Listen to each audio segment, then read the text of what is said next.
everybody knows where they were during monumental moments in their own life, like where you were when when your favorite team won the Super Bowl, or where you were when you finally scored that goal in like your JV soccer game. But there are some monumental moments that unfortunately go unnoticed because the popularity of the sport just isn't there.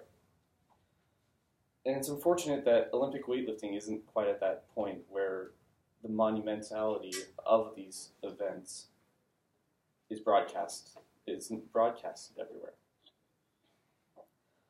Hopefully throughout this duration of the speech, I'll be able to get you guys to understand how monumental some of these events are and how monumental some of these lifters are, and maybe I'll even spark an interest in you guys, and have you be able to grow an interest in Olympic weightlifting.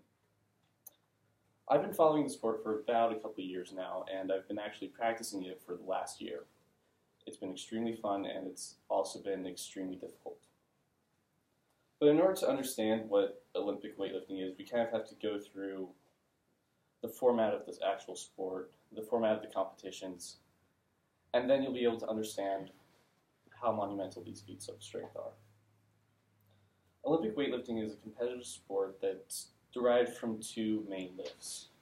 The snatch, where the lifter will take the barbell from the floor and throw it up overhead in one motion, and the clean and jerk, where the barbell will be brought up to the shoulders of the lifter and then thrown up overhead in two motions. Both of these are done with extremely impressive weights, from double the lifter's body weight to even in excess of that. Now in the competitions, the rules are pretty simple. Lift the most weight, and whoever lifts the most weight wins.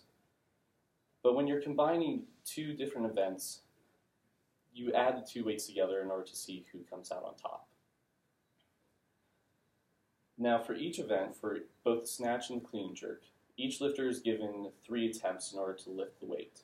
If you make the weight successfully, if I lift 100 pounds successfully on my first attempt, great, I can raise that weight for my second. If I make it again, I can raise it again for my third.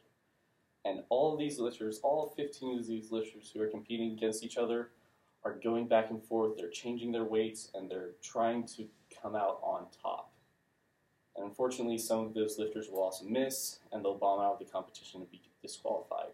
If you miss all 3 lifts, you're disqualified from the competition and you can't put a total up on the board. Now, it's rare in competition for a weightlifter to kind of ignore this battle in the background.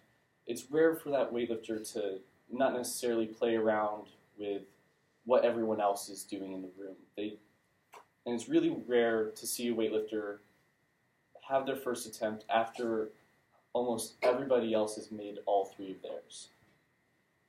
But this is exactly what Lasha Talakotsi did at this most recent World Weightlifting Championships. Lasha Talakotsi is a weightlifter out of Georgia, not Georgia the state, Georgia the country in Europe.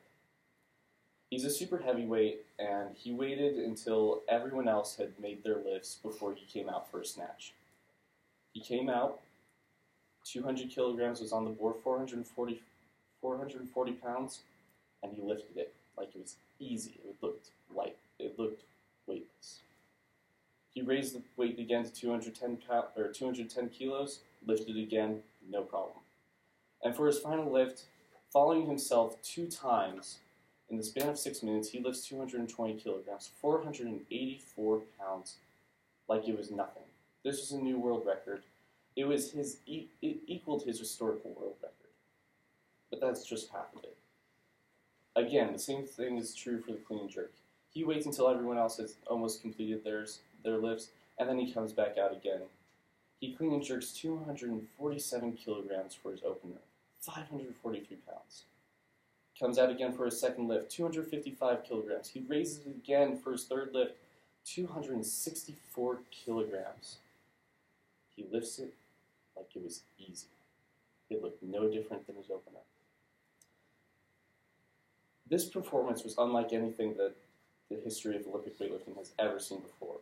It smashed every historical weightlifting record back when the Soviets were doping their athletes to the T. And he's not done yet. Hopefully at the next Olympics in 2020 in Tokyo, he might be able to post up a 500 kilogram total, something that nobody has ever even thought of.